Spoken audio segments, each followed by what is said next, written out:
Meus amigos e minhas amigas do CEBI Extensivo, boa noite, paz e bem. Então já foi gravado um vídeo aqui esses dias atrás, foi mais para treinar, né? Então agora vamos pegar esse tema aqui, que ficou faltando para nós fazer o fechamento, que é o tema de fevereiro. Fevereiro, então para nós começar o ano, a gente está fazendo aqui um tema, uma ligação entre o Antigo e o Novo Testamento. E aqui tem muito jeito de fazer essa ligação, né? Porque sempre o Antigo, ele aponta para o Novo, e o Novo olha para o Antigo. É interessante. Então tem uma ponte, né? E é muito interessante olhar essa ponte. Por exemplo, no Antigo Testamento, nós temos então todos os livros, a não ser que aquela polêmica daqueles 7 livros lá, que a gente sabe que não tem na Bíblia evangélica, mas tem na nossa, que é o livro dos Macabeus, de Tobias, né, Eclesiástico e o outro lá, que foram escritos em grego também, mas o resto foi tudo escrito em hebraico. E o Novo Testamento foi tudo escrito em grego. Quanto aos livros do Antigo Testamento, então nós temos então 46 livros no Antigo Testamento.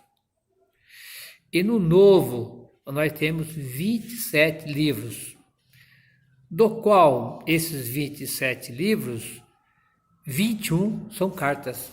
Nós temos só 6 livros, né?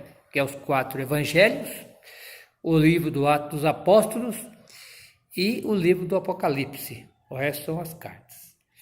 Mas voltando aqui, então, você está falando em questão de literatura, né? Voltando aqui no assunto, o Antigo Testamento, fazer uma ligação aqui, nós que estamos no CEBI, então nós estamos aprendendo a fazer a interpretação histórico-social. Isso foi um meio usado a partir do século XX pelos estudiosos. O que é o século XX? A partir de 1900 até o ano 2000. Porque tudo evoluiu. A ciência evoluiu, então a teologia também evoluiu, o estudo bíblico também evoluiu. Então, essa é uma convicção que antigamente os textos sagrados eram do jeito que está lá. Foi Moisés que escreveu o Pentateuco. Foi Moisés que escreveu, ninguém questionou. Só que quando começou a evoluir, o pessoal chegou-se à conclusão, né? Até a gente olhando lá o capítulo 34 do Deuteronômio, versículo 6, ali em diante, vai falar então que Moisés fala da sua própria morte. Né? Então, como que pode ser? Eu escrevi um livro falando da minha própria morte. Então, é um negócio meio esquisito, não é isso?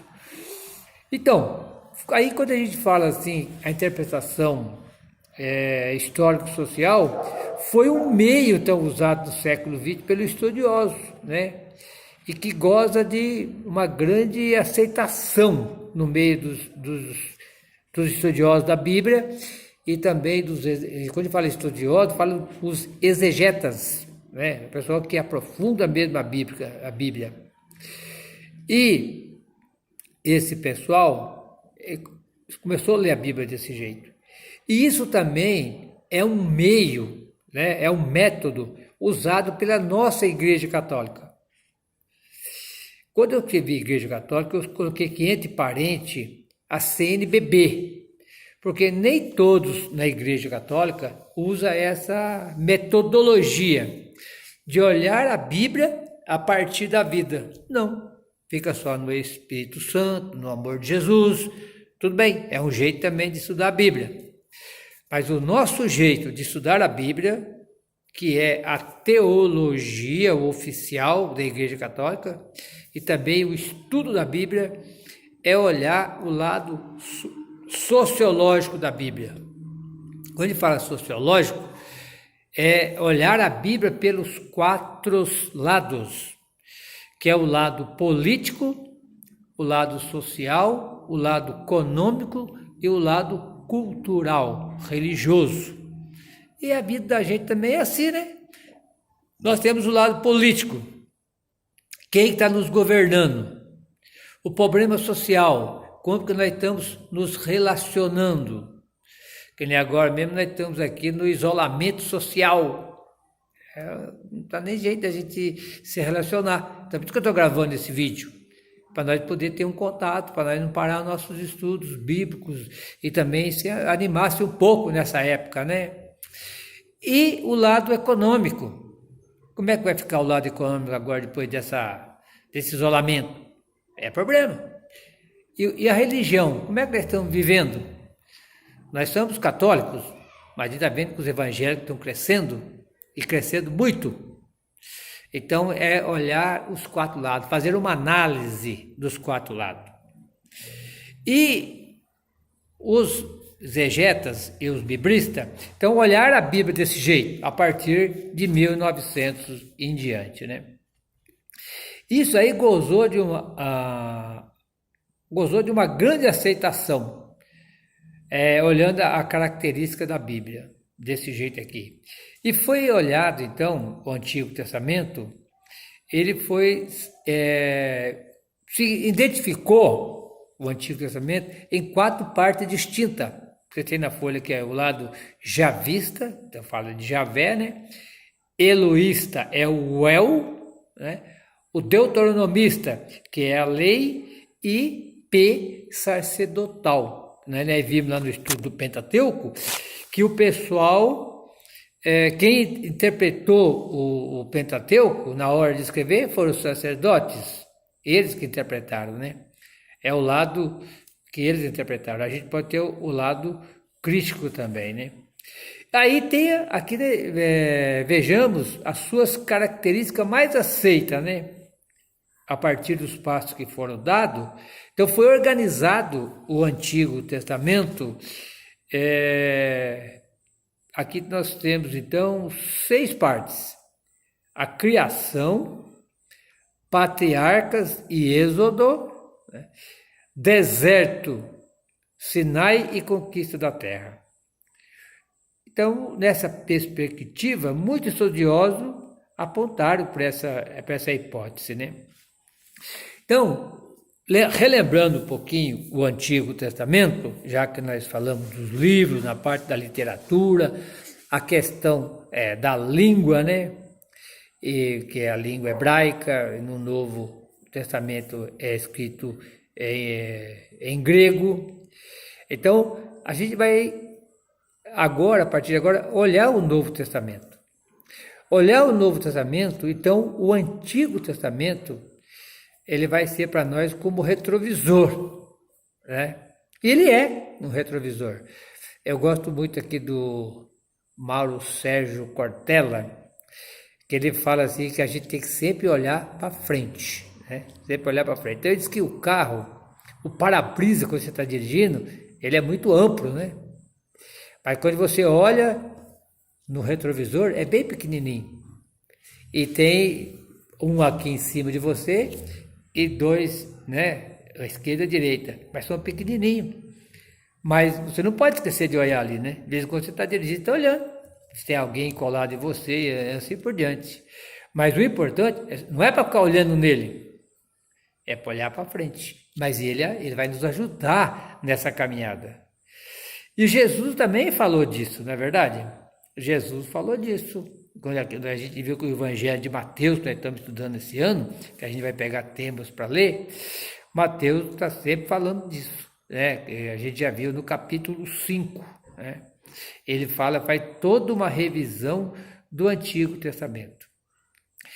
Principalmente aqui no capítulo 5, que eu até já separei aqui para nós dar uma olhada, no versículo 17, que ele vai falar assim: não pense que eu vim abolir a lei ou os profetas. Eu não vim abolir a lei, mas cumprir.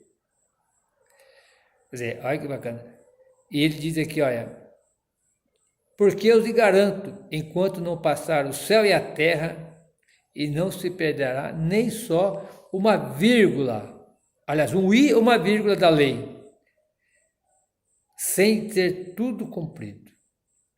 E mais para frente, aqui no versículo 20, ele vai falar assim: porque eu lhe digo, se a justiça de vocês não superar a justiça dos doutores da lei e fariseus, vocês não entrarão no reino dos céus. Então, quer dizer, não é que o Antigo Testamento não é importante. O Antigo Testamento é o retrovisor, né? O Antigo Testamento é o que a gente vai basear para ir para o Novo. Mas então Jesus mudou tudo? Não. Ele mesmo aqui não está falando que mudou tudo. Ele está falando que é para nós olhar. Tem coisa boa. Por exemplo, lá no livro do Êxodo, fala de matar. Né? Fala que tem que matar.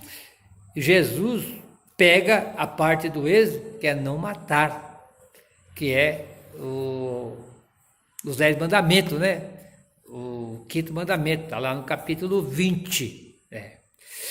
E tem uma coisa interessante também, que eu queria chamar a atenção de vocês aqui, falar nessa ligação entre o Antigo e o Novo Testamento. Eu selecionei aqui, uma parte aqui, do Evangelho de Lucas, certo? Aí vocês guardam aí, é o capítulo 9 de Lucas, né? E começa no versículo 57. Claro, não vou ler tudo, que vocês já conhecem essa história, né? Queria pegar alguns pontos, né? Alguns pontos disso aqui.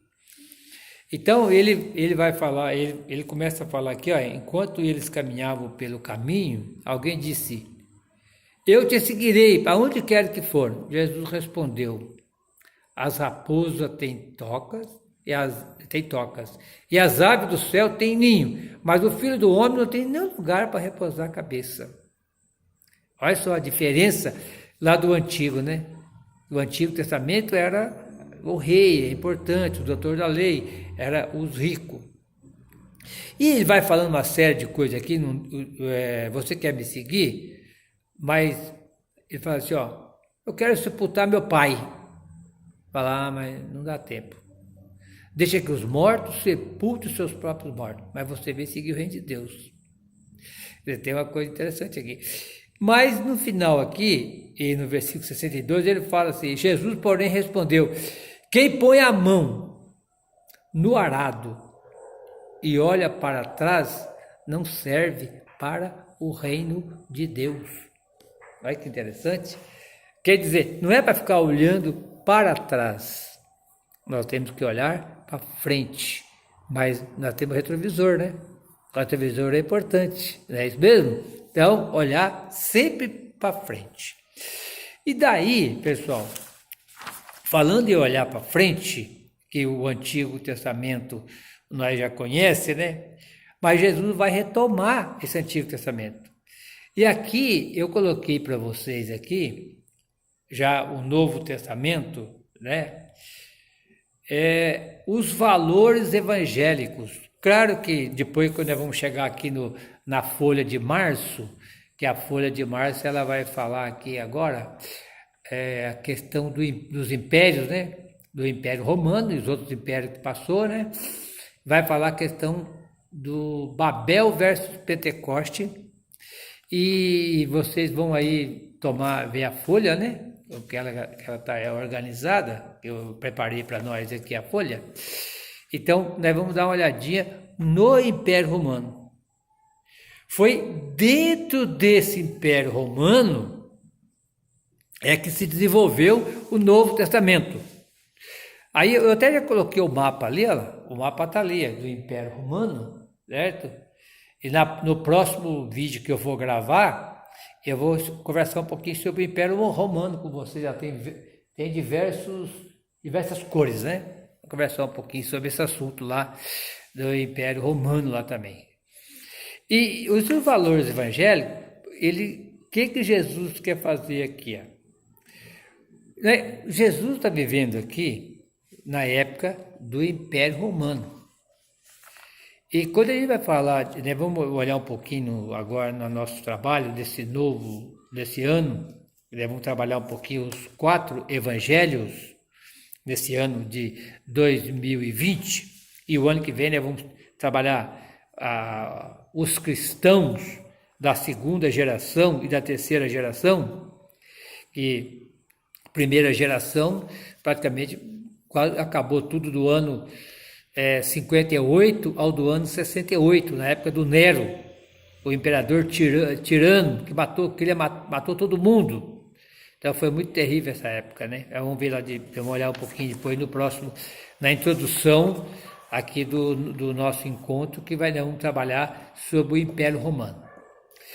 Jesus viveu nessa época. Como é que era no Antigo Testamento a questão do poder? O poder no Antigo Testamento era dádiva de Deus. Quem tem poder é porque tem Deus. Agora, tão interessante que essa questão do poder foi tão forte que até os filósofos gregos, Aristóteles, Sócrates, escreveram livros sobre esse assunto. A questão do poder. Eu tenho poder porque Deus me deu poder. É aquela questão assim, Deus acima de tudo. É que os imperadores ensinavam. Deus acima de tudo. E depois tem o imperador, né? E depois vocês aqui embaixo e o Zé lascado, Maria lascada. Naquele triângulo que a gente sempre faz para vocês dizer. Hoje também tem muita religião falando desse jeito. Deus acima de tudo. E esse Deus acima de tudo, eu estudei, né? A questão dos pentecostalismo. E o pentecostalismo no Brasil e no mundo, eles têm um projeto. E é um projeto político. Não tem nada a ver com religião, não. Depois a gente vai ter um momento que a gente vai conversar sobre esse assunto também, tá? Eu aprofundei. Estudar sobre esse assunto. E eles, tanto que estão querendo voltar agora a teocracia. O que é a teocracia? A gente já teve isso no passado. Teocracia, aliás, no passado não tem agora. Por exemplo, quem que governa o Irã? É alguém da religião, né? É alguém lá que é religioso e que governa lá, é o Irã. E a Arábia Saudita também. Tem que você obedecer à religião deles, a Síria também. Então chama teocracia. Quer dizer, cracia, né? Teu é Deus, né? Cracia é poder, o poder de Deus, né? O Deus governando, né? É igual democracia, né? Demo é povo, cracia é governo. Então, teocracia é o governo de Deus. Então, Deus acima de tudo, não é verdade? Então, daí aqui nos valores evangélicos, todo mundo esperava que quando Jesus chegasse, ele ia ser rei. Tanto que ele sendo rei, ele ia derrubar o Império Romano. Essa era a ideia de quem seguiu ele naquela época. E a gente viu isso aí muito claramente, né? Quando você lê lá o Evangelho de Marcos, o capítulo 10, lá a partir do versículo 32. E também tem no capítulo, tem também em João, né? Ou melhor, perdão, João não. Tem em Mateus e em Lucas. O Tiago e o João pedindo para Jesus, quando o senhor chegar lá no seu poder, né? Construir o reino, dá uma vaguinha para mim à direita e outra à esquerda. E Jesus faz aquela grande questão para eles. Aí vocês já sabem, né? Não vamos demorar muito agora nesse vídeo não, né? Já está com 19 minutos, máximo meia hora. Então vocês sabem, só que os outros discípulos ficaram com muita raiva e reuniram para discutir esse assunto. E Jesus falou, os poderosos dessa terra mandam, eles têm poder, mas entre nós não devemos ser assim. O Antigo Testamento era poder, o Novo Testamento é serviço. Então, para o pessoal da época de Jesus, foi um desastre total né? Porque eles esperavam Jesus poderoso, Jesus triunfalista, que viesse derrubar o poder, né? Que viesse derrubar todos eles, né? Mas, na realidade, Jesus veio e trocou-se completamente o foco. E nós vimos na liturgia de ontem, né? Lá em Filipenses, o capítulo 2, né? Todo mundo conhece aquele texto lindo lá. Jesus tinha a forma de homem, mas, melhor, ele era Deus e tinha a forma de homem. Ele se revestiu do ser humano, fazendo-se servo. Quer dizer, ele veio para, servo quer dizer, escravo, aquele que veio para servir. Então aqui, pessoal, para nós entendendo aqui o nosso assunto, no Novo Testamento, então vem a velha questão, né? Então, do poder, né? E Jesus não aceitou ser poderoso. Jesus não quis saber disso. Ele quis ser servidor. Aí, se a gente for acompanhar aqui um pouquinho, né? Então, essas histórias que eu já falei para vocês aqui, né? A democracia já existia na época de Jesus, mas a democracia era só na Grécia. Estava bem longe de Jesus, bem longe de Jesus. Mas Jesus quis fazer aquilo que o Pai ensinou. Jesus, ele quis retomar lá do Êxodo a época das tribos, das clãs que nós estudamos. Lembra do clã? Várias famílias formavam um clã, vários clãs formavam a tribo e várias tribos formavam-se Israel. Então é nesse sentido que estava falando. E daí o Evangelho de Mateus, quero retomar com vocês de novo agora, o capítulo 20, ou melhor, o capítulo 5 ainda, e o capítulo 5, a partir do versículo 20, ele vai falar assim, né? Eu vou retomar de novo lá, né? Porque eu lhe digo, se a justiça de vocês não superar a justiça dos doutores da lei e fariseu, vocês não entrarão no reino do céu. Vocês ouviram o que foi dito? Não mate. Aqui é o versículo 21. E esse termo aqui, vocês ouviram o que foi dito, vai aparecer 5 vezes, tá? Vai aparecer 5 vezes, né? Vou até citar para vocês aqui já, depois vocês podem procurar aí na Bíblia de vocês. Então, é o capítulo, está tudo no capítulo 5, é o versículo 21, o versículo 27, o versículo 33, 38 e 43, né? Então, ele fala 5 vezes essa questão aí.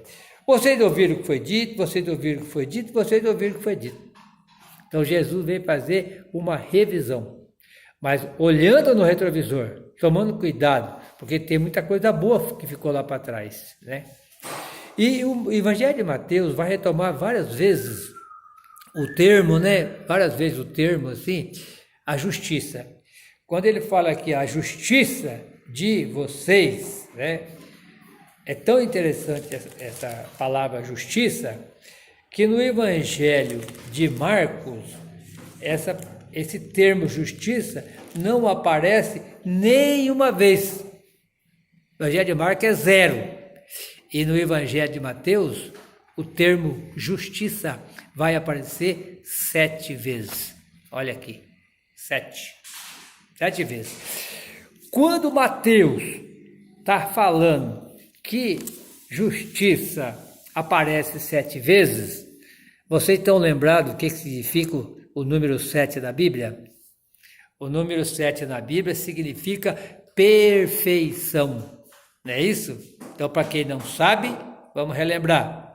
O número 3 é o número de Deus, Pai, Filho e Espírito Santo. Jesus, Maria e José. Jesus ressuscitou no 3º dia. O Jonas ficou 3 dias na barriga do peixe. Abraão cortou o novilho 3 vezes. Ou melhor, 3 pedaços, né? E Pedro negou Jesus 3 vezes. E Jesus perguntou para Pedro 3 vezes, você me ama? Então, quer dizer, o número 3 é o número de Deus. E o número 4 significa vida. 4 elementos da vida. Vamos começar aqui pela água. Até eu estou aqui pela água, dá licença aí, ó. Se não tiver água, não tem vida. Então, nós estamos falando da água. Depois, o oxigênio, chama de ar. Agora que nós estamos aqui de quarentena, as terapeutas estão estudando respirar, né? 3 vezes por dia, de manhã, de meio-dia e de noite. Quer dizer, respira a vida toda, mas fazer exercício respiratório 3 vezes por dia. Então, é o ar. E depois, o calor, o sol. E esse dia agora mesmo aqui, o médico estava falando para nós, tomar 15 minutos de sol. Que sol é vitamina, o sol é remédio, o sol é vitamina C, é tudo, cura, olha a vida aí. E depois a terra, que é a nossa casa comum. Então, somando 4, ou melhor, somando 3 mais 4, dá 7. Significa Deus mais a criação, que é a vida, é perfeição. Então, por isso que Jesus é o critério para nós ler a Bíblia. É o critério para nós ver o Novo Testamento. E eu queria passar para vocês, rapidinho aqui, já está chegando a hora de nós encerrar a primeira parte. Aí a história da salvação, ela está baseada em 3 partes, né? Primeiro é o Antigo Testamento. De 1800, 2000 até o ano 0. Aqui é o Antigo Testamento. É a primeira parte da história da salvação. O Antigo Testamento está falando, está programando, está indo em direção a Jesus. Fala aqui que o Antigo Testamento é latente. Quer dizer o quê? Jesus está oculto no Antigo Testamento. É uma busca para chegar-se ao reino completamente, o reino de restauração, que é o Antigo Testamento. E Jesus é do ano 1 ao ano 33. É a segunda parte do Antigo Testamento. Jesus veio refazer o Antigo Testamento. Jesus olhou o Antigo Testamento. Jesus rezava o Antigo Testamento. Você viu que lá em Lucas 4, né? De 14 a 30, Jesus entrou na sinagoga para ler as escrituras sagradas, ler o profeta Isaías. Que maravilha, né? É o profeta Isaías. Então lia o Antigo Testamento, era o que ele fazia, cantava salmos, né? Agora mesmo na missa de ontem, meu Deus, por que me abandonaste? Ali é um salmo que Jesus estava rezando. É a segunda parte do Antigo Testamento. E a terceira parte terceira parte da história da salvação é o Espírito Santo, é as igrejas. Aí você olhando o Antigo, que é a primeira parte, olhando Jesus, que é a segunda parte, e depois que Jesus foi assassinado e ressuscitou, o seu Espírito continuou na caminhada. Então essas 3 partes nos mostram que Jesus está no nosso meio. Você vai em todo lugar que ele está, o ministro, a ministra, o padre, o Senhor esteja conosco. Como é que ele responde? Ele está no meio de nós. Olha que maravilha! É muito lindo, né? Ele está no meio de nós. Então ele não está lá em cima. Então Deus não está acima de tudo. Nem no Antigo Testamento ele não está acima de tudo. Ele está no meio de nós. É o que vai falar lá no Êxodo capítulo 3, versículo de 7 a 10, né? Lá também é retomado o Jesus que está no meio de nós. Então, o que significa isso? Ele diz lá assim, ó, eu vi bem, ou melhor, eu vi a miséria do meu povo, eu ouvi os seus pensamentos, Então, pessoal, já está terminando aqui minha parte. Eu vou gravar mais outro vídeo bem pequenininho para nós terminar essa parte só, tá bom?